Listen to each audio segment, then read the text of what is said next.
Está perfecto, está todo. ¿Sí? Listo. Dele. Bueno, Ujú, démosle.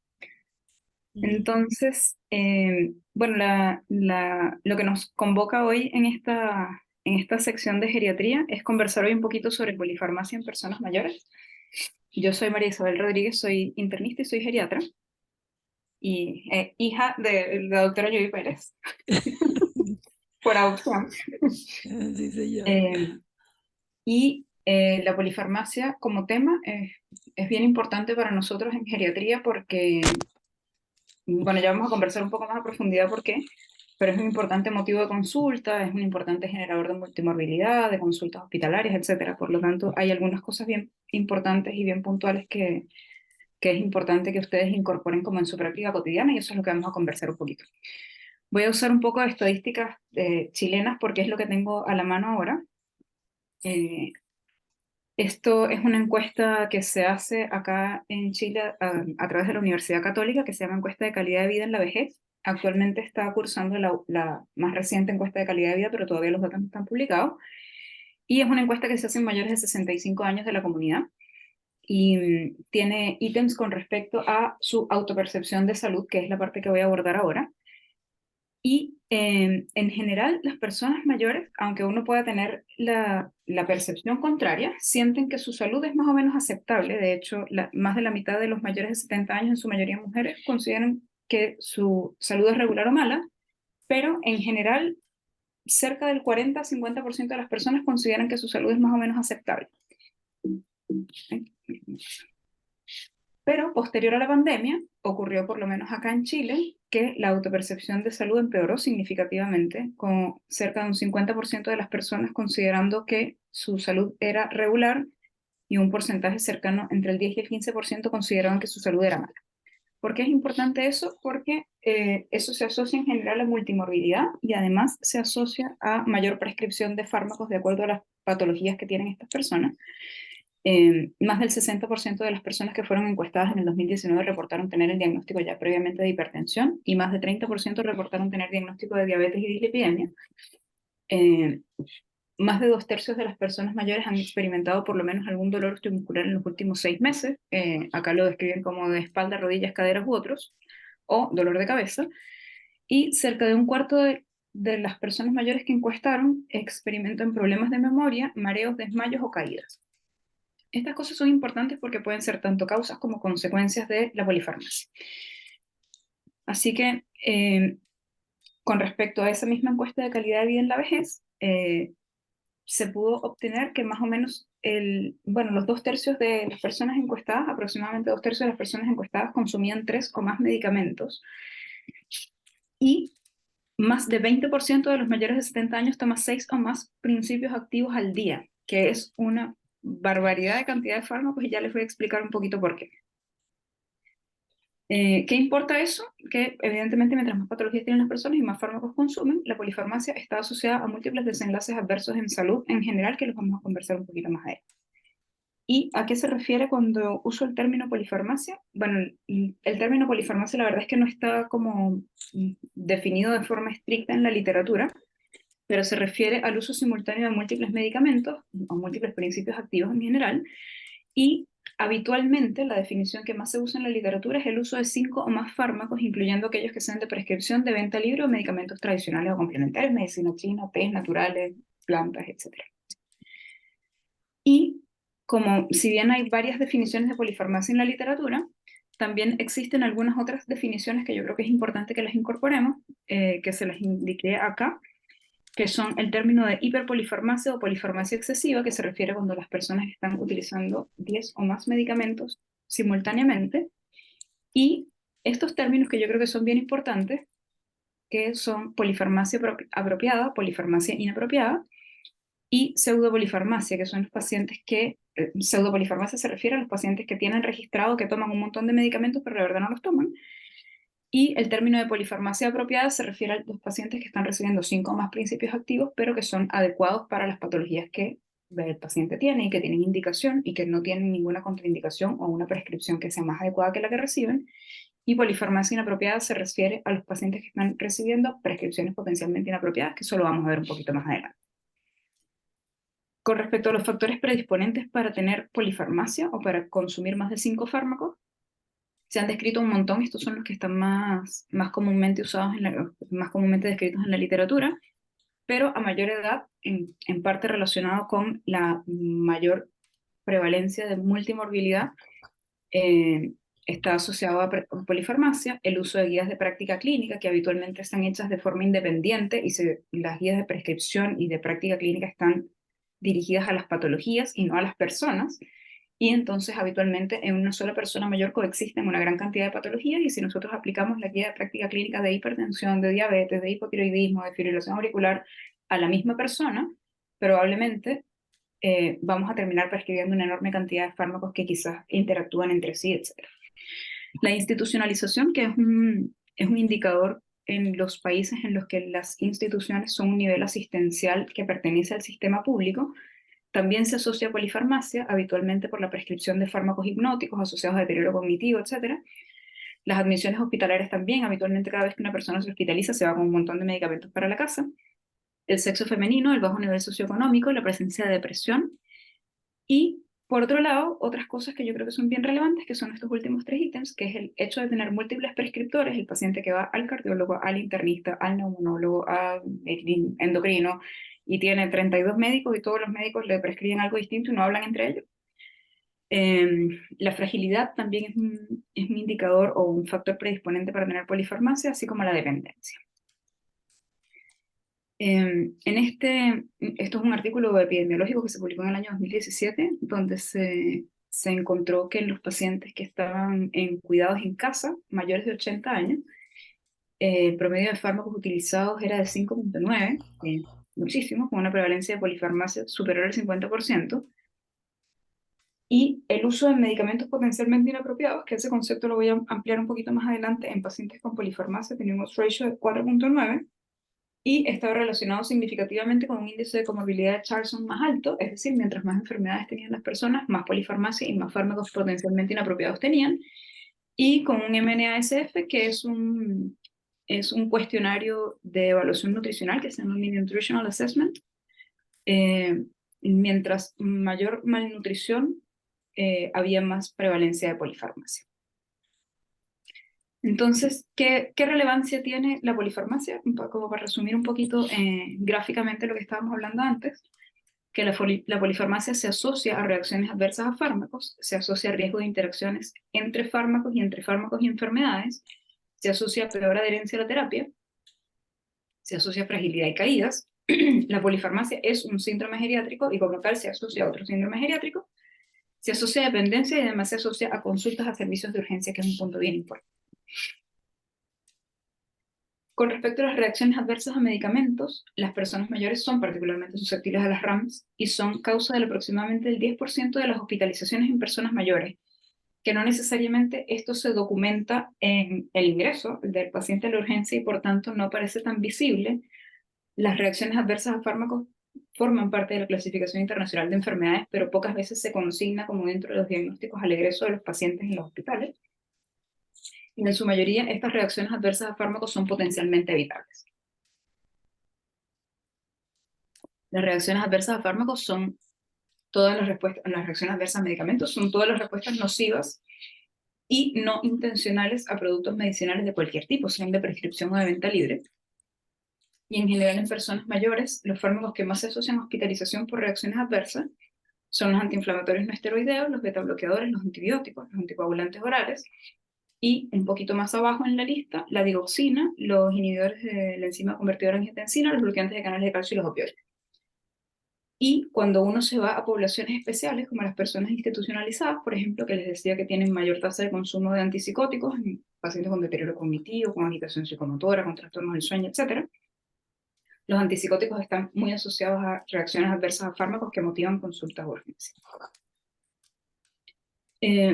La probabilidad de sufrir una reacción adversa a medicamentos es 4 veces mayor en una persona que toma 8 fármacos versus una persona que toma 5. Entonces, lo importante de esto como concepto es que ustedes entiendan que, bueno, no dice, bueno, que tanta diferencia puede haber entre que tome 6 y tome 8 fármacos, la diferencia es inmensa. Cada fármaco que nosotros sumamos a la terapia de un paciente multiplica muy importantemente la cantidad de reacciones adversas a fármacos que puede tener el paciente, las interacciones medicamentosas y las interacciones fármaco-enfermas. Entonces, ¿por qué son más susceptibles las personas mayores a las reacciones adversas? Por un montón de razones. Entre ellas, por los cambios farmacocinéticos y farmacodinámicos que ocurren en el envejecimiento. Dentro de los cambios farmacocinéticos, por ejemplo, están la menor producción de saliva, lo cual enlentece la absorción o la disolución de algunos tipos de comprimidos, produce trastornos de la deglución, el aumento del pH gástrico, que se va tornando menos ácido con el pasar del tiempo. Por lo tanto, por ejemplo, los ácidos débiles como, no sé, la amoxicilina clavulánica o la furosemida se disocian menos y se absorben menos. El tránsito intestinal tiende a ser más lento, la motilidad gastrointestinal en general es más lenta. Se asocia a gastroparesia, la disminución de la superficie de absorción a nivel intestinal de los fármacos también es relevante. El enlentecimiento de las reacciones de metabolismo hepático de fase 1, la hidroxilación, por ejemplo, etcétera, que es de la cual son susceptibles varios fármacos en su metabolismo, como las benzodiazepinas, por ejemplo, lo cual hace que la concentración de benzodiazepinas en las personas mayores sea mucho mayor y las vidas medias sean mucho más largas, porque las reacciones de fase 1 hepáticas están muy enlentecidas. Cambian los volúmenes de distribución porque las personas mayores en general tienen una menor concentración de agua corporal total, lo cual hace que el volumen de distribución de los fármacos que son hidrosolubles sea mucho menor. Aumenta la infiltración grasa del tejido muscular, por ejemplo, aumenta el porcentaje de grasa corporal en algunas personas, no en todas, pero puede ocurrir eso también. Cambia un poco la proporción entre agua corporal total y grasa corporal total. Entonces, los fármacos que son lipofílicos, como por ejemplo la digoxina, la miodarona, el diazepam, tienden a, entre comillas, quedarse pegados ahí en la grasa, entonces actúan un poco como fármacos de liberación prolongada. Disminuye la tasa de filtración glomerular. Ustedes saben bien que como parte del envejecimiento normal se va perdiendo más o menos un 10 mililitros hora. 10 mililitros minuto, perdón, por cada década de vida que se pasa después de los 40 años. Por lo tanto, en general, de hecho, ya no se considera como, entre comillas, patológico llegar a una tasa de filtración glomerular peri 60, más o menos a los 70 años. Pero si bien forma parte del envejecimiento normal, afecta la filtración y la eliminación de algunos fármacos que son de eliminación renal, por supuesto. Por lo tanto, eso debe ser tomado en consideración para la prescripción, para el ajuste de la dosificación, para un montón de cosas. Así como esos, hay un montón de otros cambios farmacocinéticos, pero esos son como los más relevantes. Dentro de los cambios farmacodinámicos, por ejemplo, tendríamos que tener en consideración que las personas mayores tienen mayor sensibilidad a los receptores de los bloqueantes de canales de calcio, por lo tanto, con dosis más bajas de calcio antagonistas logramos un efecto hipotensor mucho mayor, y por eso en personas mayores, cuando vamos a partir tratamiento antihipertensivo con calcio antagonistas, tenemos que iniciar con dosis bien bajitas. Lo contrario ocurre, por ejemplo, con los receptores de beta bloqueadores, o los receptores beta, mejor dicho, en donde la sensibilidad disminuye, entonces habitualmente necesitamos dosis de beta bloqueadores mucho más altas para lograr disminución de la frecuencia cardíaca. Entonces, todos esos cambios que son parte del envejecimiento normal, que habitualmente no tenemos en consideración, para ser honestos, cuando hacemos una prescripción farmacológica, predisponen a las personas mayores a tener RAMS a fármaco. Por otro lado, evidentemente la multimorbilidad y la fragilidad, ya lo habíamos conversado, como que existe una relación como la fragilidad como un factor predisponente de polifarmacia, pero además probablemente la polifarmacia también fragiliza a las personas porque les aumenta su riesgo de caída, se asocia a otros síndromes geriátricos, entonces se plantea que existe una relación bidireccional y evidentemente lo más importante para predisponer a las personas mayores a las reacciones adversas a fármacos es que habitualmente tienen polifarmacia. Bueno, ya esto se los había comentado en la diapositiva anterior. Estos son los mismos cambios que les hablé antes: modificación de la motilidad gastrointestinal y de la absorción, los cambios del pH gástrico, menor volumen de distribución, la disminución de la tasa de filtración glomerular, fase 1 del metabolismo hepático, y estos cambios que les había contado con respecto a los receptores de los receptores beta y de bloqueantes de canales de calcio. Hay un montón de estudios que muestran que la probabilidad de ser frágil aumenta con cada medicamento que se añade a la terapia, con un odds ratio de 1.1 a 1.2, que es estadísticamente significativo, que la probabilidad de ser frágil aumenta con la presencia de polifarmacia, con un odds ratio entre 1.7 y 2.5, y con hiperpolifarmacia, es decir, con más de 10 fármacos, ese odds ratio, o sea, la probabilidad de ser frágil, el odds ratio es de 4.4 a 5.8, que es muchísimo. Por lo tanto, en ese sentido se plantea que existe una relación bidireccional entre multimorbilidad, fragilidad y polifarmacia, que hace evidentemente más susceptibles a las personas mayores a tener reacciones adversas a fármacos. Entonces, como para resumir un poquito, ¿qué cosas hacen que las personas mayores sean más propensas a tener reacciones adversas o cuáles son los factores de riesgo más importantes? Tener edad mayor a 85 años, ser frágiles, tener un índice de masa corporal bajo o un bajo peso, tener 6 o más condiciones crónicas de salud o tener multimorbilidad, tener deterioro cognitivo, una tasa de filtración glomerular estimada menor a 50 mililitros minuto, o evidentemente la hiperpolifarmacia, tener 12 o más dosis de medicamentos o haber tenido una reacción adversa a fármacos antes. Y estos se consideran como los factores del paciente, pero además están los factores que nosotros consideramos como los factores del sistema de salud, que son los que nosotros deberíamos intentar controlar, que tienen que ver un poco con lo que les explicaba antes, de los prescriptores múltiples que no se comunican entre sí, los pacientes que, bueno, esto es un estudio estadounidense, por lo tanto hablan de retirar fármacos en múltiples farmacias, que eso allá es muy común, el que no se haga una revisión regular de la lista de medicación del paciente. El paciente llega, se sienta en la consulta, y le preguntan brevemente qué medicamentos toma, o no le preguntan nada en lo absoluto, y la verdad es que el paciente como que se le olvidan 3 o 4 medicamentos que toma, y cuando llega a la casa se los sigue tomando, y nosotros le prescribimos otras cosas más. Que exista una muy mala comunicación entre los diferentes proveedores de salud, y que se prescriban regímenes médicos que son complejos. Por ejemplo, los esquemas de insulinoterapia intensificados son sumamente complejos para las personas mayores. Los fármacos que son multidosis, que se toman cada 6 o cada 8 horas, tienden a complejizar las prescripciones farmacológicas y por lo tanto aumentan el riesgo de reacciones adversas a fármacos. Efectos, reacciones adversas a medicamentos que son muy comunes en personas mayores, que las vemos todos los días, de las que son causales de consulta de urgencia, de los hipotensores y de los vasodilatadores en general, caídas, hipotensión postural e hipercalemia. De los diuréticos, esta yo debo ver por lo menos unas 2 por semana, porque acá la hidroclorotiazida en atención primaria en salud es un antihipertensivo de primera línea, independientemente de la edad del paciente, las comorbilidades, la fragilidad, de nada. Los diuréticos tiazídicos están asociados a hiponatremia, a caídas e hipotensión postural. Los inhibidores selectivos de la recaptación de serotonina, que también son de uso frecuente en personas mayores, se asocian a diarrea, síndrome de secreción inapropiada de hormona antidiurética, aumentan el riesgo de sangrado digestivo significativamente, igual que los antiinflamatorios no esteroideos, que además se asocian a falla renal. El sulfato ferroso, que es como la primera línea de manejo de ferropenia, por lo menos acá en Chile, se asocia a intolerancia gástrica y constipación. La metoclopramida, clorfenamina y quinolonas, por ejemplo, que son fármacos que son bien potentemente anticolinérgicos, se asocian a delirium y a caídas. Los antipsicóticos se asocian a Parkinson, bueno, a extrapiramidalismo en general. Y los bloqueadores de canales de calcio y la pregabalina se asocian a edema, por ejemplo. Ahí les puse algunos ejemplos de las cosas que nosotros vemos más comúnmente. Entonces, ¿cuáles son las consecuencias de la polifarmacia? Que, como les decía, el riesgo de interacciones aumenta exponencialmente a medida que yo voy agregando principios activos a la terapia. Y el riesgo de interacciones con más de 6 fármacos es cercano al 80%, y con más de 8 fármacos es de 100%.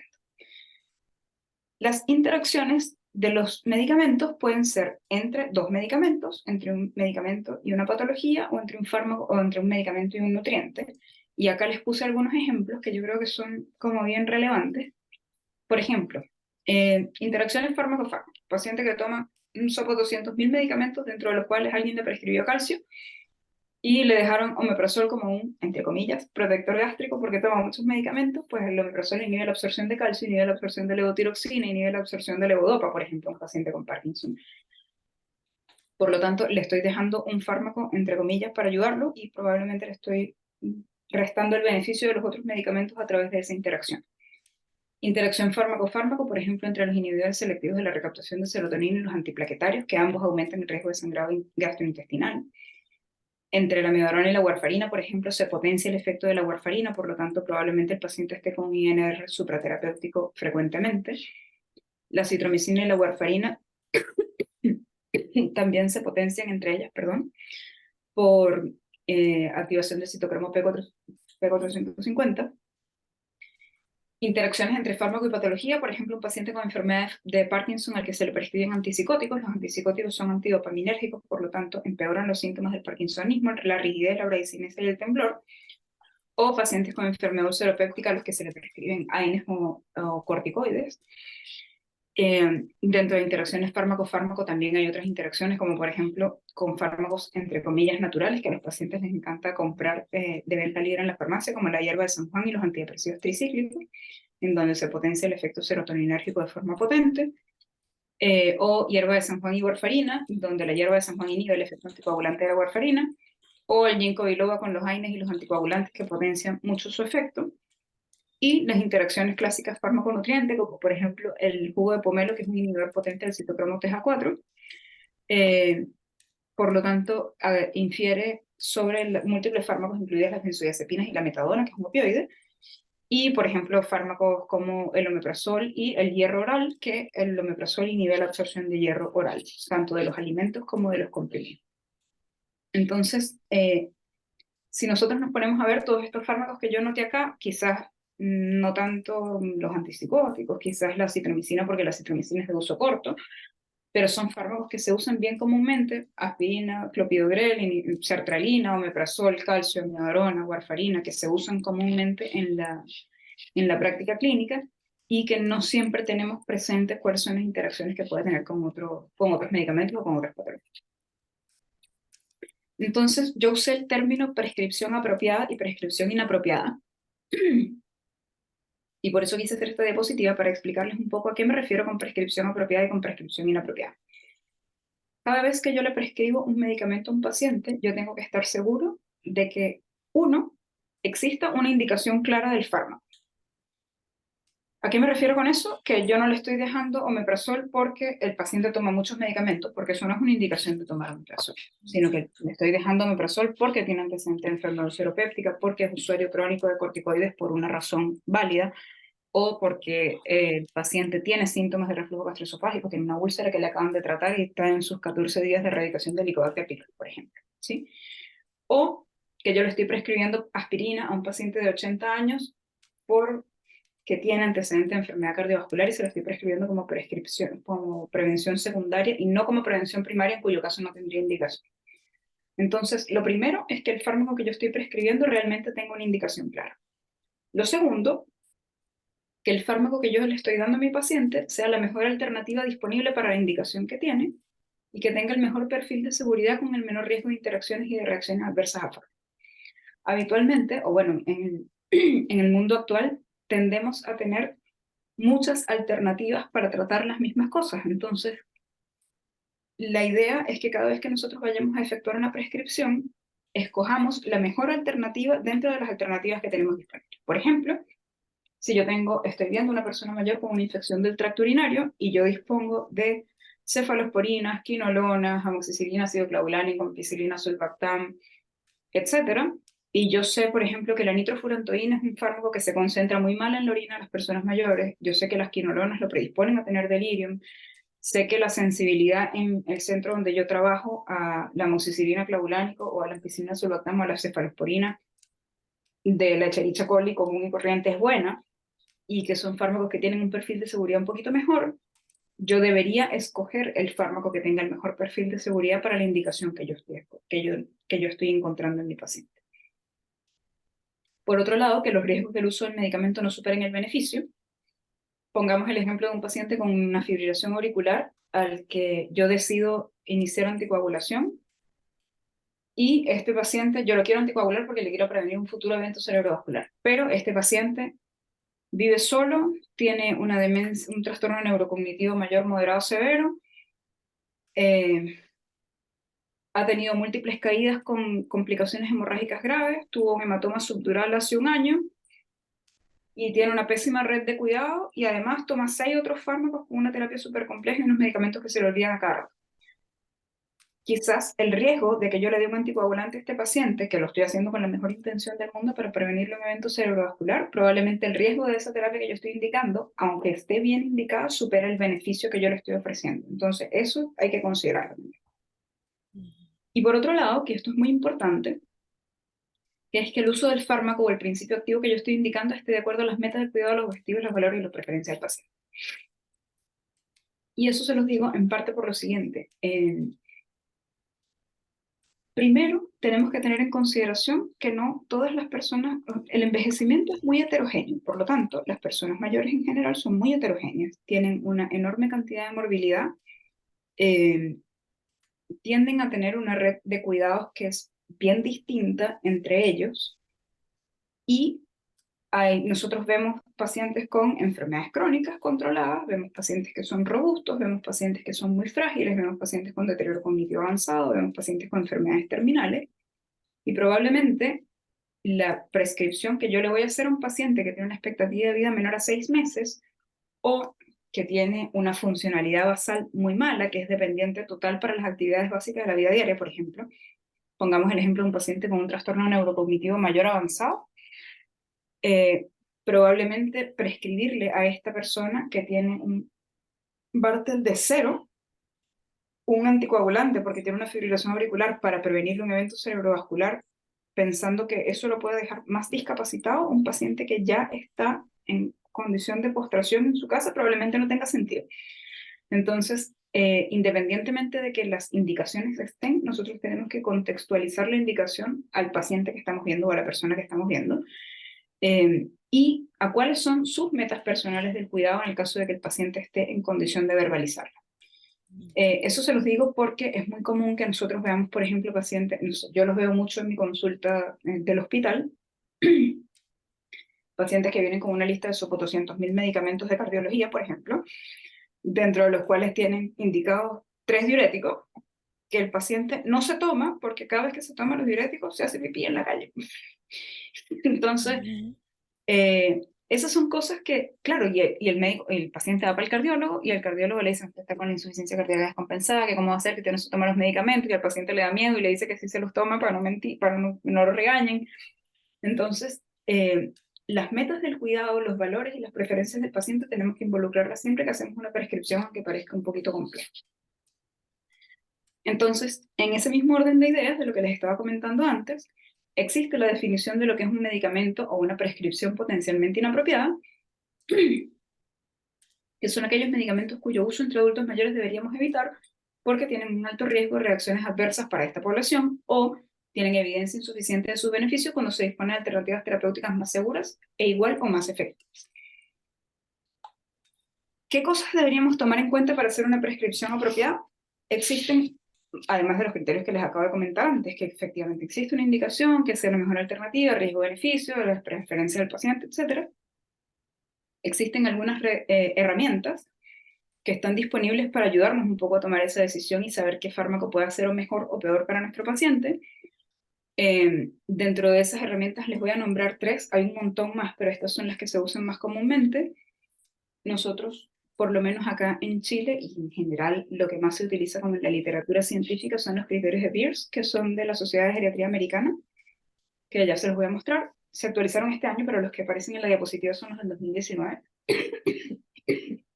Perdón. Ya les voy a contar un poquito de qué se tratan los criterios de Beers. Los criterios Start-Stop son más o menos el equivalente a los criterios de Beers, pero de la Sociedad Europea. Y el MAI, que es el Medication Appropriateness Index, es un índice también que se utiliza para evaluar qué tan apropiada es una prescripción. Entonces, los criterios de Beers son, bueno, es un paper que de hecho está libre, el del 2023 está libre, este me parece que no, pero el del 2023 que salió hace poquito está libre.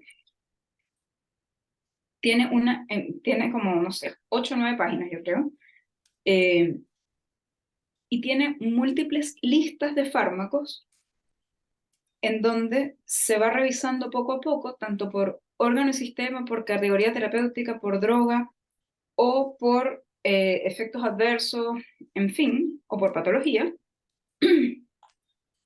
distintos tipos de fármacos, cuál es la recomendación de la sociedad con respecto a esos fármacos y cuál es la calidad de la evidencia, evidentemente con todas las referencias que corresponden.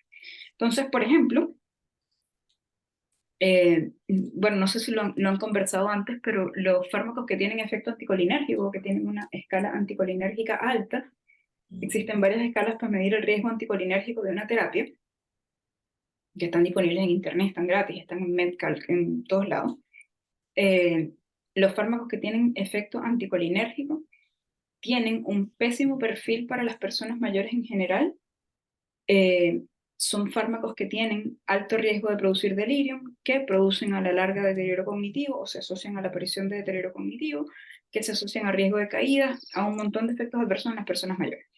Entonces, por ejemplo, de los fármacos que tienen efecto anticolinérgico, que les quise mostrar aquí algunos, dentro de los antihistamínicos, por ejemplo, está la clorfenamina, que la usamos, que se usa mucho en los hospitales y en las clínicas como antihistamínico. La clorfenamina es un súper potente anticolinérgico y está contraindicado en las personas mayores. En las personas mayores no se usan antihistamínicos de primera generación en general, porque todos son muy potentemente anticolinérgicos. De hecho, hay personas que toman clorfenamina para dormir. La hidroxicina, que también es un antihistamínico bien potente, que lo usan mucho los dermatólogos para los problemas cutáneos que se asocian a prurito intenso, porque produce sedación y eso es lo que se asocia a la mejoría del prurito. Pues eso en las personas mayores evidentemente está asociado a reacciones adversas, hospitalizaciones y consultas a la urgencia, por lo tanto no debemos usarlo. Si tenemos que usar antihistamínicos en las personas mayores, deberíamos usar antihistamínicos de segunda generación que no atraviesen la barrera hematoencefálica, desloratadina, levocetiricina, loratadina, cetiricina, por ejemplo. Otros fármacos que tienen altísimo potencial o efecto anticolinérgico son los antiespasmódicos, porque de hecho son anticolinérgicos en su mecanismo de acción, dentro de los cuales está la iosina, la popular siempre querida buscapina, y la escopolamina, la belladona, la atropina, tienen muy potente efecto anticolinérgico, aumentan el riesgo de delirium, aumentan el riesgo de caídas intrahospitalarias, lo cual es muy importante. Por lo tanto, debemos evitarlos lo más que podamos.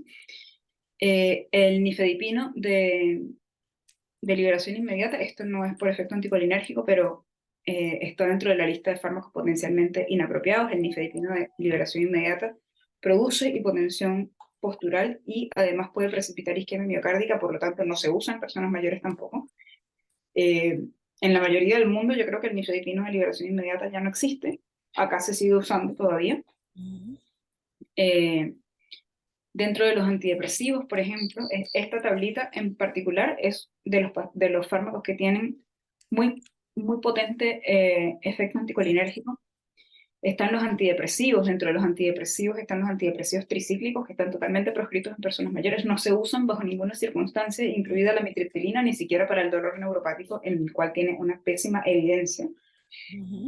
Dentro de los otros fármacos que tienen muy potente efecto anticolinérgico está la paroxetina, que estuvo muy de moda durante un rato, como antidepresivo.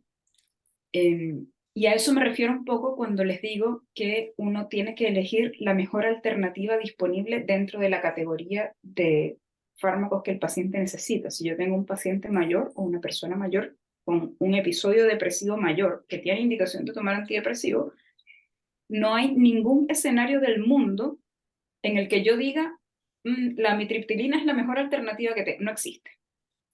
Probablemente siempre va a haber seguramente siempre va a haber una mejor alternativa. Son fármacos que no debemos usar en personas mayores porque son muy potentemente anticolinérgicos. Y otros fármacos que se usan mucho en personas mayores y no deberíamos, están los antimuscarínicos que se usan para el manejo de la incontinencia urinaria, dentro de los cuales el más anticolinérgico de todos es la oxibutinina, pero les quería decir, porque acá no lo marqué, que está el flavoxato, que es el popular Genurin, que se usa como antiespasmódico de las vías urinarias. También tiene potente efecto anticolinérgico y deberíamos no utilizarlo en general en personas mayores. La solifenacina y la tolterodina también son antimuscarínicos que se usan para tratar la incontinencia urinaria que no deberíamos utilizar. Y el trospio es digamos que el menos potentemente anticolinérgico dentro de los antimuscarínicos que se usan para tratar la incontinencia, pero también tiene efecto anticolinérgico, así que en lo posible no deberíamos usar. Dentro de los antiparkinsonianos, yo creo que esto ustedes no lo van a alcanzar a ver nunca porque esta cuestión no se usa ya en ningún lado, pero el trioxifenidilo tiene un muy potente efecto anticolinérgico y tampoco se debería usar en personas mayores. Dentro de los antipsicóticos, de los que tienen más potente efecto anticolinérgico está la olanzapina, que también se puso un poco de moda dentro de los hospitales y las clínicas para el manejo de la agitación física peligrosa en personas con delirio. Si bien es un muy potente antipsicótico y tiene un potente efecto antidopaminérgico, además es muy anticolinérgico, por lo tanto, aumenta el riesgo de caída significativamente y de delirium o de empeorar el delirium. Y dentro de los relajantes musculares está la orfenadrina y la cilobenzaprina, que ambos son antimuscarínicos y tienen un muy potente efecto anticolinérgico en el sistema nervioso central. Les quería contar, además, que dentro de los fármacos potencialmente inapropiados o dentro de los fármacos inapropiados deberíamos evitar a toda costa las benzodiazepinas en personas mayores en todas sus formas, en todos sus tamaños, en todos sus colores. Las benzodiazepinas, además de que aumentan el riesgo de caídas, aumentan significativamente la incidencia de deterioro cognitivo a partir de o sea, lo que está descrito es a partir de los 5 años de uso, pero nosotros vemos cambios mucho antes, porque además predisponen al paciente a tener delirio, predisponen al paciente a otros efectos adversos. Y, entre otras cosas, tienden a tener vidas medias más largas, por lo que les comentaba de las reacciones en fase 1 hepática. Aumenta el riesgo de delirio, de caídas, de fracturas, de accidentes de tránsito, de un millón de cosas. Pudieran tener algunas indicaciones puntuales en pacientes específicos, por ejemplo, en pacientes con abstinencia por alcohol, en pacientes que tienen trastorno del sueño REM, pacientes que son usuarios crónicos de benzodiazepinas para manejar la desprescripción de las benzodiazepinas, obviamente las usamos, pero en general deberíamos evitar la prescripción de benzodiazepinas y de hipnóticos Z, cualquiera. Zopiclona, Zolpidem, Esopiclona, cualquiera. Los hipnóticos Z se pusieron muy de moda en algún momento, hace yo creo que como unos 15 años, porque salieron así como una panacea a competirle a las benzodiazepinas porque eran agonistas hipnóticos no benzodiazepínicos, pero resulta que tienen los mismos efectos adversos y en el largo plazo son la misma cosa, entonces tampoco los usan. Dentro de las benzodiazepinas quiero hacer una salvedad importante, que es que el lorazepam, dentro de todas las benzodiazepinas, es la única benzodiazepina que no tiene metabolismo en fase 1 hepático. Por lo tanto, tiene una vida media que es un poco más corta. Es una benzodiazepina que se considera de vida media intermedia, pero tiene una vida media más corta, tiene un tiempo de acción más corto, y cuando necesariamente tenemos que usar benzodiazepinas en una persona mayor, por las razones que les comenté antes, por ejemplo, un paciente con abstinencia alcohólica, etc., tratamos de usar lorazepam porque sabemos que su metabolismo no pasa por la fase 1 hepática y podemos predecir un poco mejor la vida media y cómo se va a metabolizar. Las benzodiazepinas que tienen vida media más larga, como el diazepam y el alprazolam, no las usamos nunca, bajo ninguna circunstancia. Y dentro de los otros fármacos potencialmente inapropiados, esto les traje algunos como extractos pequeñitos como para que vean algunos medicamentos que yo creo que a lo mejor uno los ve y nos dice, ¿a cuántos pacientes le he puesto yo metoclopramida en mi vida? 2 millones. Bueno. La metoclopramida, en particular, es un muy potente anticolinérgico, es seriamente antidopaminérgico, bueno, de hecho el mecanismo por el cual inhibe el vómito en parte es por su acción antidopaminérgica central. Puede producir extrapiramidalismo, puede producir disquinesias tardías, aumenta el riesgo de caídas, aumenta el riesgo de delirium. Es un fármaco muy inapropiado en personas mayores. Dentro de los hipoglicemiantes orales, las sulfonilureas están todas contraindicadas en personas mayores porque producen altísimo riesgo de hipoglicemia. Por lo tanto, son la última línea de terapia, y dentro de esa última línea de terapia Nunca glibenclamida, glimeperida, clorpropamida o gliburida, que gliburida es el nombre gringo de la glibenclamida, que son las que tienen más riesgo de hipoglicemia. Y además se asocian a riesgo de síndrome de secreción inapropiada de hormona antidiurética, así que negativo.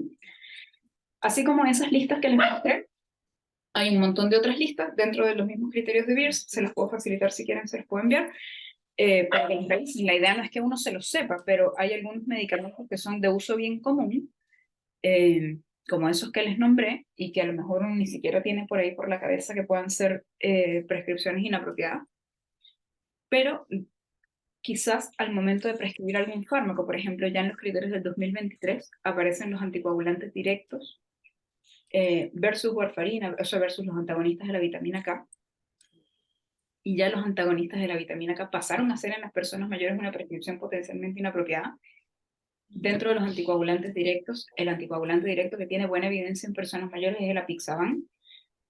Ya sabemos que el dabigatran tiene más o menos el mismo riesgo de sangrado, o sea, el beneficio que tiene es que no tenemos que estarle controlando el INR al paciente, pero sabemos que el riesgo de sangrado es más o menos equiparable al de los antagonistas de la vitamina K, por lo tanto el dabigatran está saliendo un poco ya de la conversación en personas mayores.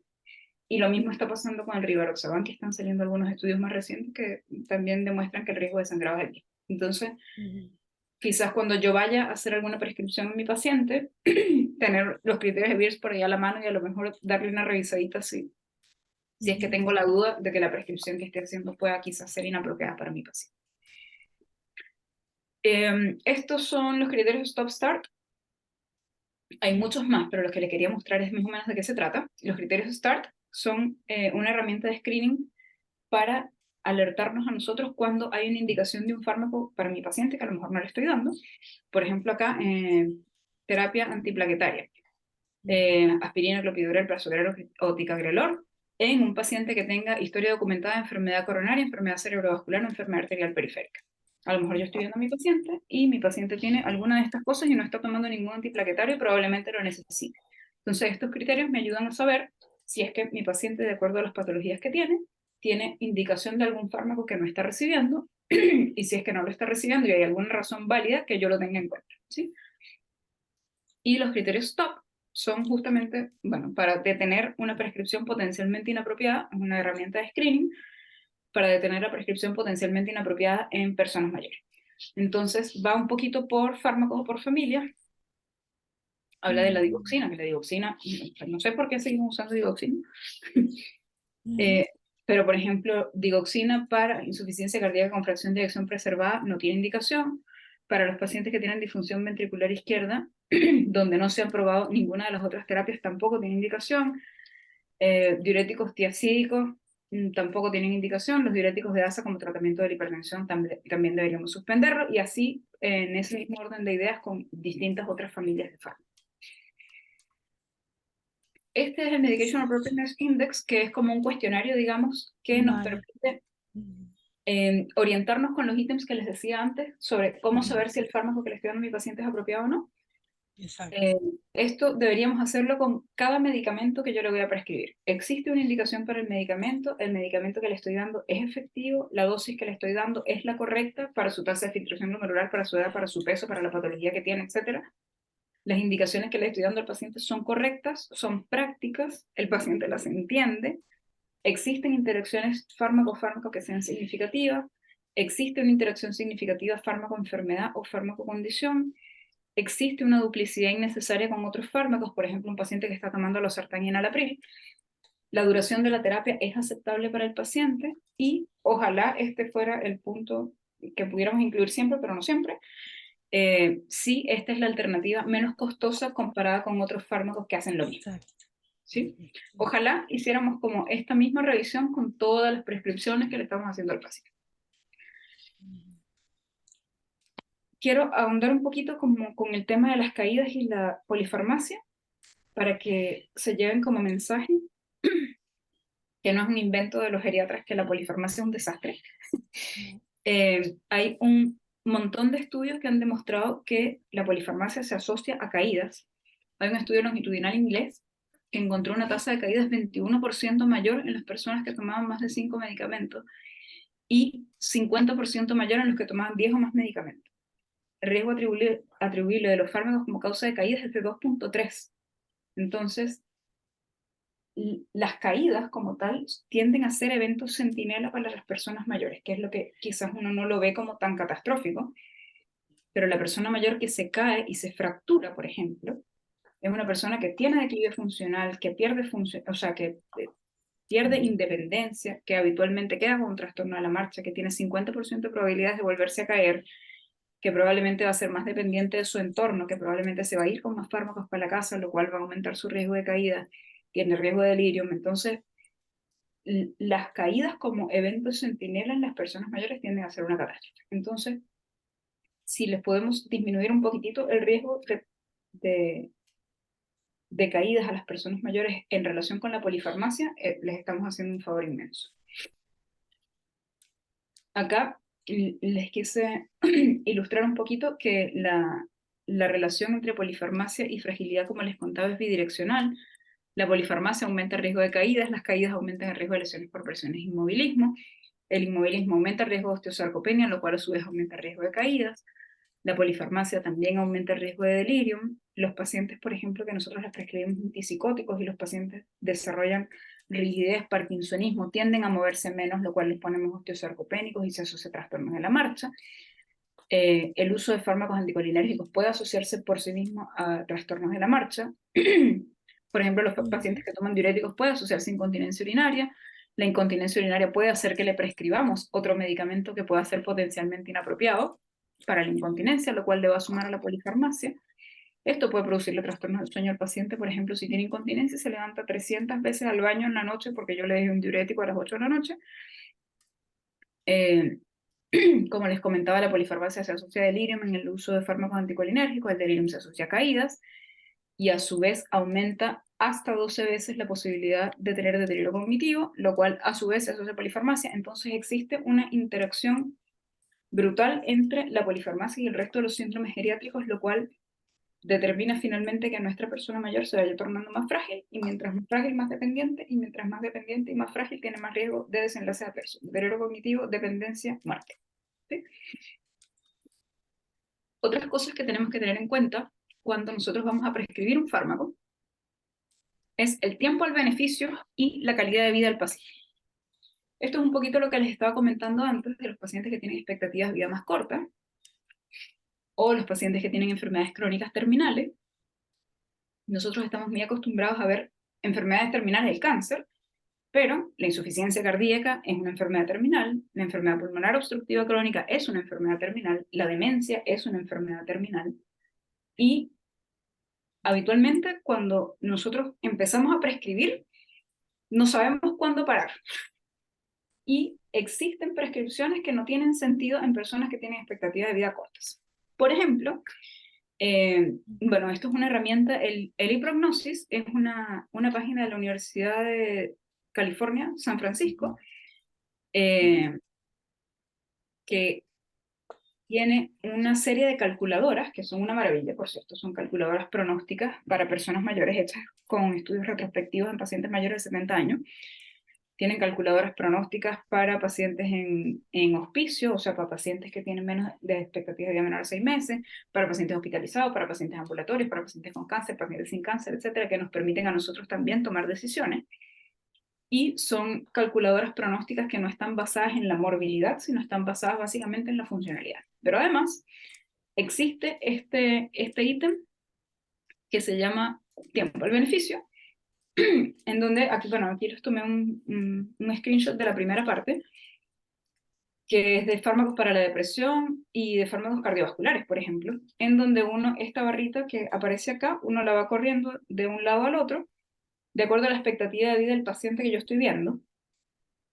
Y, por ejemplo, si yo tengo un paciente que tiene una expectativa de vida de 6 meses, y yo me pregunto, ¿tendrá sentido darle a esta persona estatinas como prevención primaria de enfermedad cardiovascular? Yo me voy para acá y veo que está en rojo, y cuando uno ve la leyenda abajo, lo que está en rojo es que el paciente no va a alcanzar a beneficiarse de esa prescripción que yo le estoy haciendo.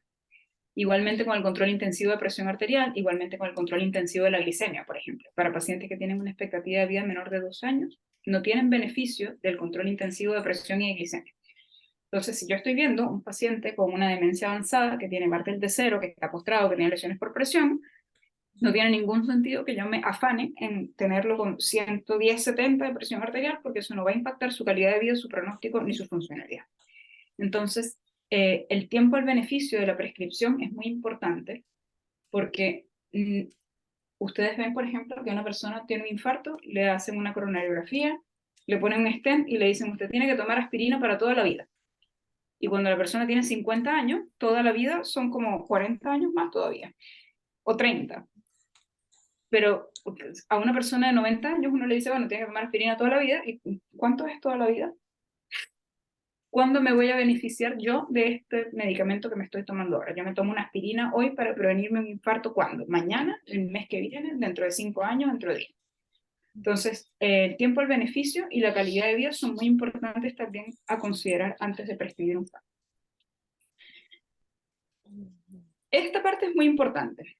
La cascada de la prescripción es un concepto muy geriátrico que tiene que ver con cuando yo prescribo un medicamento, ese medicamento produce un efecto adverso, yo fallo en identificar que ese síntoma que estoy viendo es un efecto adverso y prescribo otro medicamento para tratar ese efecto adverso.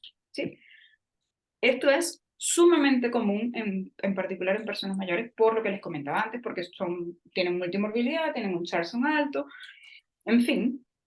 Y aquí les puse un ejemplo de una revisión de algunos ejemplos comunes de prescripción, de cascadas de la prescripción. Por ejemplo, paciente le doy un antipsicótico, hace extrapiramidalismo, le dan levodopa para el extrapiramidalismo. Paciente le dan, no sé, fenitoína, la fenitoína da náuseas, entonces le doy metoclopramida para las náuseas y la metoclopramida, además, que es un fármaco potencialmente inapropiado, le puede producir extrapiramidalismo y a lo mejor le terminan dando levodopa. Le doy antihipertensivos al paciente, eso le produce hipotensión postural, le da mareos, y entonces le dan algún fármaco para, entre comillas, los mareos, que también tienen efecto anticolinérgico. Le doy inhibidores de la colinesterasa al paciente, por ejemplo, un paciente con deterioro cognitivo. Eso le produce incontinencia urinaria y le doy antimuscarínicos para la incontinencia urinaria, que también son fármacos inapropiados. Paciente usuario crónico de AINES para el dolor osteomuscular, está hipertenso porque está tomando AINES y le doy antihipertensivos cuando lo que tengo que hacer es suspenderle el AINES. Y así como eso, un montón de cosas. Este es bien común, por cierto. Pacientes tomando tiazida que tienen gota, entonces les damos alopurinol para tratarles la hiperuricemia en vez de sacarles la tiazida.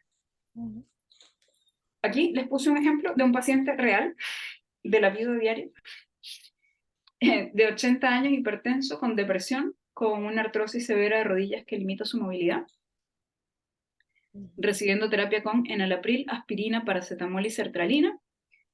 Consultó por dolor articular intenso, le prescribieron tramadol y diclofenac.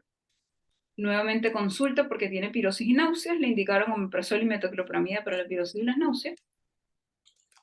Después de eso, consulta nuevamente traído por familiares por presentar insomnio y confusión durante la noche, sobre estar con delirium en la casa. Al examen con rigidez y parkinsonismo se le prescribe quetiapina y tratamiento con levodopa benseracida, y posteriormente ingresa a la urgencia por caída de nivel y fractura de cadera. Durante esa hospitalización cursó con una hemorragia digestiva alta. Este caso lo vamos a analizar ahora al final, porque me interesa que tengan esto claro. ¿Cuáles deberían ser las estrategias que deberíamos utilizar para optimizar la prescripción de las personas mayores? Esta es la primera. Conocer e implementar las herramientas para evitar la prescripción inapropiada y evitar en lo posible las interacciones medicamentosas, que son las que les mostré antes. El MAI, los criterios Stop-Start o los criterios de Beers. Evitar la duplicidad de la prescripción, es decir, el paciente que, por ejemplo, está hospitalizado y se va con una prescripción de fármacos para la casa y cuando llega a la casa se sigue tomando los remedios que le manda el cardiólogo, los que le manda el internista, los que le manda el reumatólogo, los que le dan el endocrino, más lo que le dieron en el hospital. Siempre realizar conciliación farmacológica. Esto lo llaman los estadounidenses en la literatura ¿cómo se llama? Brown bag check, que es que el paciente viene con su bolsita de medicamentos y la suelta toda en el escritorio. Nosotros hacemos lo mismo acá. Cada vez que el paciente viene a la consulta le pedimos, por favor, traiga en una bolsa todas las cajas de todas las cosas que esté tomando en la casa, porque el paciente tiende a pensar que el acetaminofén no es un medicamento, el ibuprofeno no es un medicamento, las terapias de reemplazo hormonal no son medicamentos, los medicamentos que compran en el supermercado, en la farmacia, que son de venta libre, tampoco los consideran fármacos. Entonces nosotros les pedimos que traigan todo lo que estén tomando. Lo otro es promover en lo posible las estrategias de prescripción cuando es posible. Es muy difícil, y eso se los puedo decir ahora que tengo como un poco más de experiencia en este tema, suspender terapias que los pacientes vienen tomando, porque el paciente está acostumbrado a que el médico que le da más medicamento es mejor médico.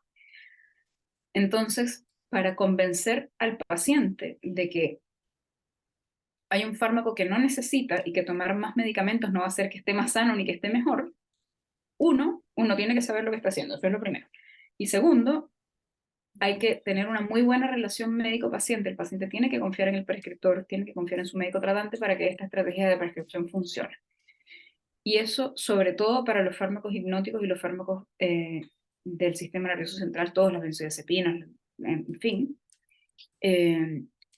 porque es muy importante que nosotros podamos establecer estrategias de prescripción en el largo plazo, no solamente en el corto plazo, deje de tomarse la aspirina hoy, sino quizás eventualmente vamos a bajar la dosis del clonazepam a la mitad y nos vamos a ver en 2 semanas y me cuenta cómo va y así, ¿ya? Y lo otro es vigilar activamente la aparición de reacciones adversas a medicamentos que sean conocidas. Cada vez que yo le prescribo un medicamento a un paciente, yo tengo que tener en mente 2 o 3 cosas que a ese paciente le pueden pasar, de las cuales quizás hay un par que le tengan que advertir. Le voy a iniciar sertralina para la depresión y le va a dar diarrea. Seguro le va a dar diarrea. Entonces no se deje de tomar la sertralina cuando le dé diarrea, porque la diarrea se le va a quitar.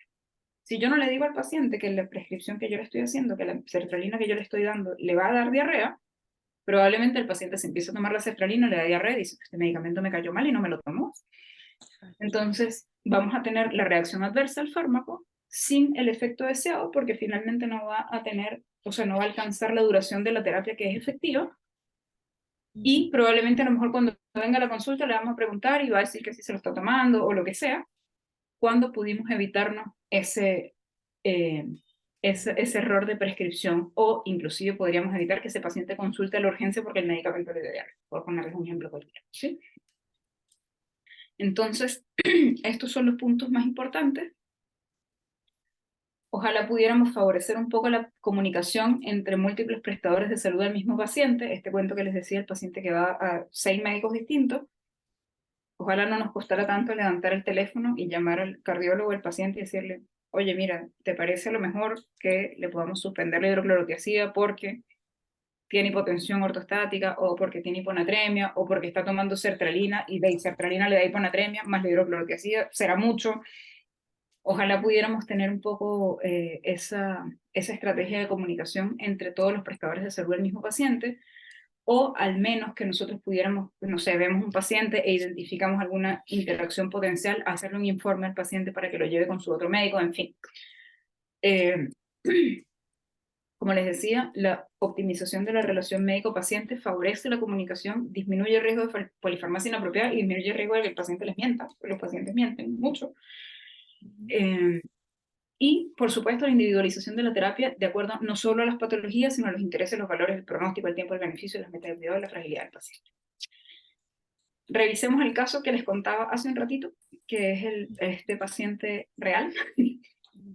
Este hombre de 80 años, hipertenso con depresión, con gonartrosis severa, que estaba tomando enalapril, aspirina, paracetamol 500 una vez al día y sertralina. Consultó por dolor articular intenso y le prescribieron tramadol 50 miligramos cada 8 horas, que es una dosis alta, y un AINE. Este paciente es hipertenso, tiene depresión y tiene gonartrosis, por lo tanto no tendría ninguna indicación de estar tomando aspirina, deberíamos suspenderla. Además, existe una potencial interacción entre la sertralina y la aspirina porque aumenta el riesgo de sangrado gastrointestinal. Estaba tomando paracetamol una vez al día, que es una dosis muy inefectiva para el manejo del dolor. La dosis efectiva de paracetamol es por encima de 650 miligramos al día, por lo tanto, un paracetamol de 500 al día no le iba a quitar el dolor nunca. Y en vez de optimizar la terapia, lo que hicimos fue prescribirle tramadol a dosis alta, que en personas mayores, eso aplica para todos los fármacos, pero sobre todo para los opioides, las dosis de inicio deben ser bajas porque la posibilidad de reacciones adversas a fármacos es muy alta. 50 miligramos cada 8 horas de tramadol es una dosis altísima. Nosotros habitualmente en personas mayores usamos tramadol en gotas porque la titulación de la dosis es más fácil Iniciamos con dosis de 12,5 a 25 miligramos de tramadol como analgesia. Y además se le prescribió diclofenaco, que es un medicamento potencialmente inapropiado, de acuerdo a la lista de Beers que les mostré antes, y que además, junto con la aspirina y con la sertralina, aumenta significativamente el riesgo de sangrado digestivo. Entonces el paciente está tomando 3 fármacos que le aumentan el riesgo de sangrado gastrointestinal, uno de los cuales nunca le debimos prescribir y el otro que debimos suspender cuando identificamos que no había indicación, ¿sí? El paciente vuelve a consultar porque tiene náuseas y porque tiene pirosis. ¿Por qué tendrá náuseas y porque tiene pirosis? Tiene náuseas porque está tomando tramadol a una dosis alta y tiene pirosis porque está tomando sertralina con aspirina con diclofenaco. Entonces, en vez de suspender los fármacos que le están produciendo estas reacciones adversas, le indicamos omeprazol, que no tiene indicación, porque la pirosis es una reacción adversa al fármaco que yo le prescribí. Y le prescribimos metoclopramida para las náuseas, que es un fármaco potencialmente inapropiado, altamente anticolinérgico, y que además le estoy tratando una reacción adversa del tramadol, que es un medicamento que debía haber suspendido del inicio si es que estaba produciendo una reacción adversa. Con respecto a eso puntualmente, los opioides producen náuseas de inicio que se pasan en general dentro de las reacciones adversas de los opioides. Las náuseas son la única que se quita. Al paciente le duran las náuseas 3 o 4 días y luego se pasan. Entonces, por ejemplo, si yo inicio un opioide a dosis bajita, le puedo explicar al paciente, mira, es probable que con esta dosis bajita quizás el control del dolor no sea muy efectivo, pero puede que le dé un poco de náuseas, esperemos un par de días, esperemos un poco para ir pudiendo subir la dosis, cuando se le pasen las náuseas le subo la dosis, y probablemente ahí me va a ir mejor. Pero si yo le empiezo 50 miligramos cada 8 horas, y esa cuestión lo tiene vomitando todo el día, el paciente no se va a tomar el tramadol nunca más. Y lo otro que no tenemos habitualmente en cuenta es que el omeprazol aumenta el riesgo de osteoporosis a largo plazo. Y los pacientes tienen la costumbre, les encanta tomar inhibidores de bomba de protones, pero el omeprazol es un fármaco que aumenta el riesgo de osteoporosis igual que la furosemida. Entonces, lo hicimos mal de nuevo. El paciente consultó por pirosis y náuseas, que eran RAMs de la terapia que estaba mal prescrita. Le indicamos otros fármacos que son potencialmente inapropiados. Consulta nuevamente por delirium. ¿Por qué tiene delirium? Porque le estamos dando metoclopramida, que es potencialmente inapropiado, y porque además está como opioide a dosis. Al examen físico tenía rigidez y parkinsonismo, porque la metoclopramida es un muy potente antidopaminérgico, por lo tanto esto que encontramos al examen físico es una reacción adversa a fármacos de lo que la terapia que yo le prescribí. Le dieron quetiapina para el delirium, que no tiene indicación de tratamiento del delirium, y además le prescribieron levodopa para el parkinsonismo, que es un parkinsonismo farmacológico, por lo tanto no tiene indicación de tratarse con fármacos agonistas de dopamina. El paciente vuelve a consultar por una RAM grave, que es una caída con una fractura, y además con una RAM grave como una hemorragia digestiva alta, que fueron consecuencia probablemente de una cascada de la prescripción que partió siendo un desastre desde la primera consulta. Entonces, el nosotros ser capaces de identificar cuáles son los fármacos que el paciente necesita, cuáles son los fármacos que no tienen indicación, cómo puedo optimizar la terapia, qué cosas le tengo que decir al paciente, y aprender a identificar las reacciones adversas es muy importante a la hora de prescribir cualquier terapia. Eso es todo por ahora. Buenísimo. Buenísimo. Bueno, si alguna pregunta, Si tienen alguna pregunta, también aprendí. Vale. Aprendí muchísimo. Yo, Doc, tengo Ajá, diga, pregunta. Alba. Usted había hablado sobre el nifedipino, sobre la nifedipina de liberación inmediata. Y ahora mi pregunta es sobre la liberación prolongada. ¿Igual es de uso inapropiado en esos pacientes? O sea, la razón por la que el nifedipino de liberación inmediata es un fármaco potencialmente inapropiado es por el riesgo de hipotensión en el corto plazo, que en teoría es un riesgo que se elimina, entre comillas, con el nifedipino de liberación prolongada. Pero, dentro de los bloqueantes de canales de calcio, el que tiene mejor evidencia en personas mayores es el amlodipino, o la amlodipina. Entonces, si tuviera que escoger entre nifedipino, liberación prolongada y amlodipino, probablemente escogería el amlodipino por la vida media, por el metabolismo, por la unión a proteínas plasmáticas, por un montón de otras cosas. Entonces, por eso les decía que uno escoge la mejor alternativa dentro de lo que tiene disponible. Si tengo nifedipino, liberación prolongada, y tengo nifedipino, liberación inmediata, le doy el de liberación prolongada. Si tengo nifedipino y tengo amlodipino, probablemente le dé amlodipino.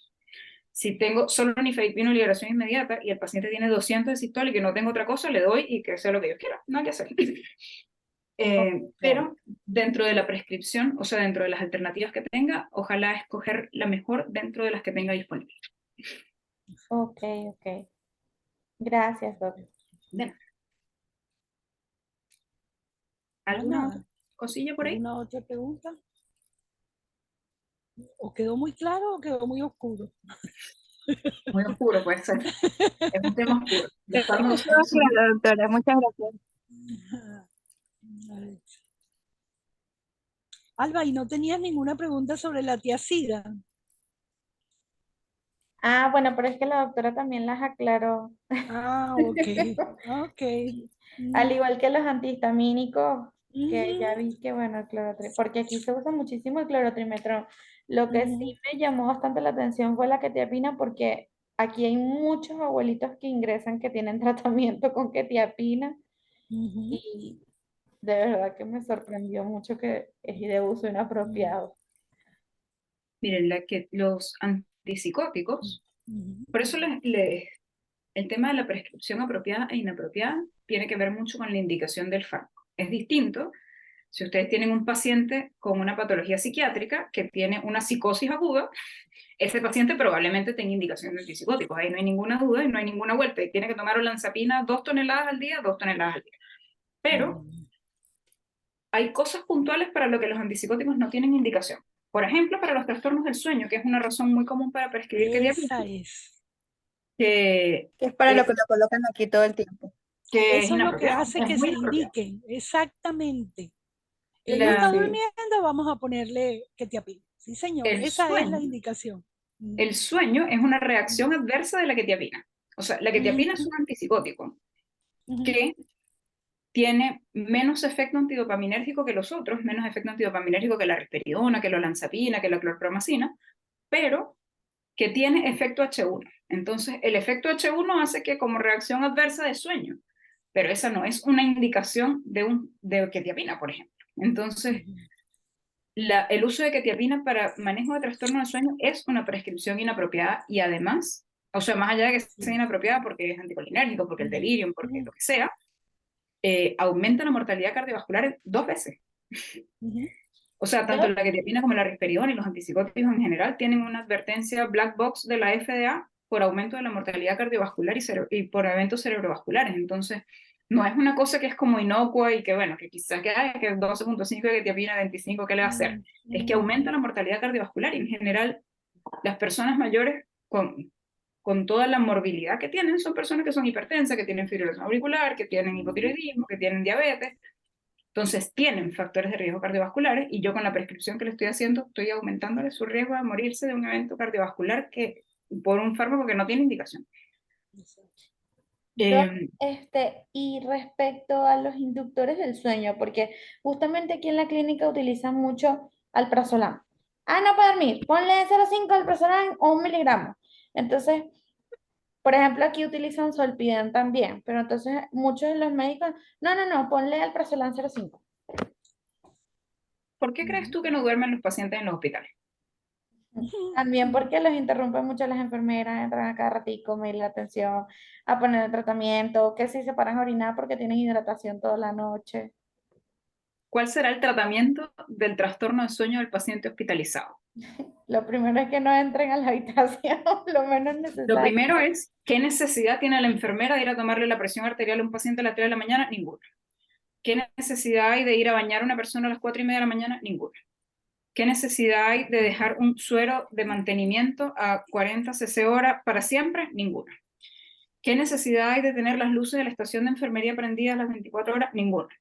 Entonces, es imposible que si yo no logro manejar el ambiente, que es la razón por la cual la persona tiene trastorno del sueño, yo pretenda tratarle el trastorno del sueño con un medicamento. Primero Es manejar absurdo. la higiene, pues, del sueño. Es absurdo. Y lo mismo con los pacientes ambulatorios. ¿Cuántas veces se ha sentado uno? Yo estoy haciendo aquí mea culpa de toda mi vida. Sentarse uno con el paciente a preguntarle, bueno, cuénteme cuáles son sus hábitos de sueño. ¿A qué hora se acuesta? ¿Dónde tiene la televisión? ¿A qué hora apaga el celular? ¿Hasta qué hora toma café? ¿Usted está preocupado por algo? los hijos no lo quieren, se siente solo, nunca, Duerme en el día. nunca, Ujú, uno no lo hace. Existen ujú, cuestionarios para evaluar la calidad del sueño, está el cuestionario de Pittsburgh, por ejemplo, ujú, que nos permite a nosotros evaluar calidad de sueño para saber si el paciente realmente tiene un trastorno, a lo mejor tiene apnea del sueño, ujú, y tiene hipersomnia diurna porque tiene apnea del sueño y no duerme pésimo, o ujú, el familiar va a consultar con su mamá, su papá, que es una persona mayor, porque es que se despierta muy temprano. Las personas mayores duermen 5 a 6 horas diarias. Eso es lo normal. Que se acueste a las 12 y se levante a las 5 es lo normal, es fisiológico eso. ujú, Que a la gente le da flojera tener al abuelito caminando por la casa a las 6 de la mañana, está bien, pero eso no es indicación para prescribirle un fármaco para dormir. Eso es ujú, fisiológico. El sueño se acorta, las etapas del sueño profundo se acortan, el sueño REM se acorta. Entonces, los trastornos del sueño son muy prevalentes en las personas mayores y a veces son culpa nuestra. A veces el paciente tiene nicturia porque tiene diurético o porque tiene hiperplasia prostática y eso no se lo voy a tratar con medicamentos para dormir porque igual se va a parar a hacer pipí 200 veces si tiene una próstata gigante. Doc, y en el ujú. caso de los pacientes, por ejemplo, bueno, yo creo que nosotros vamos a ver demencias, ¿no? No sé Ujú. pero los pacientes con demencia que hacen trastornos del sueño. Mira, el tema de los trastornos del sueño en las personas con demencia es muy complejo porque eh, es bien heterogéneo y el manejo ambiental en las personas con demencia es muy complicado y necesita mucha educación del familiar. Entonces, hay pocos estudios, para no decir que ninguno, Ujú, en donde se haya demostrado efectividad de algún fármaco como ujú, para mejorar los trastornos del sueño en personas con demencia. Hay algunos trabajos con melatonina, los estudios que se han hecho con melatonina son con melatonina de liberación prolongada en dosis altas, que son entre 12 y 15 miligramos diarios. ujú. Las dosis de melatonina de las que nosotros disponemos en la farmacia son de 2 a 3 miligramos, que es nada. Es nada. Eh, y son fármacos que tienen una formulación distinta a los que se usan en los ensayos clínicos. Ujú, Hay algunos agonistas del receptor de melatonina y de los receptores de orexina, como el suborexant, que también se han puesto muy de moda. Hay uno de estos que se llama Belsomra, es el nombre comercial que está aprobado, que tiene pocos efectos adversos, que es un agonista de receptor de melatonínérgico, y tienen algo de efectividad en el manejo de los trastornos del sueño. Yo entiendo, yo veo personas mayores en residencias de personas mayores, y eso es una epidemia de prescripción de antipsicóticos para que las personas mayores se duerman, porque los pacientes con demencia se paran en la noche. Sí, Porque señor. la inversión del ciclo sueño-vigilia y los trastornos del sueño forman parte de los síntomas conductuales de la demencia. Y lo que nosotros sabemos perfectamente bien es que los síntomas conductuales de la demencia responden pésimo a los antipsicóticos. Malísimo. Ujú, Entonces, probablemente que yo le prescriba quetiapina, sí, lo va a tener más sedado, pero no es porque está durmiendo plácidamente y está descansando, es porque le estoy produciendo una RAM que es potencialmente peligrosa. Entonces, bueno, nosotros escogemos a veces el menor de los males. Eh, Podemos usar, por ejemplo, trazodona, que la trazodona es un antidepresivo que usado a dosis baja no tiene efecto antidepresivo, pero sí tiene como efecto adverso que da sueño. ujú, Eh, y la trazodona 25 miligramos, la verdad es que los efectos adversos son bien pocos.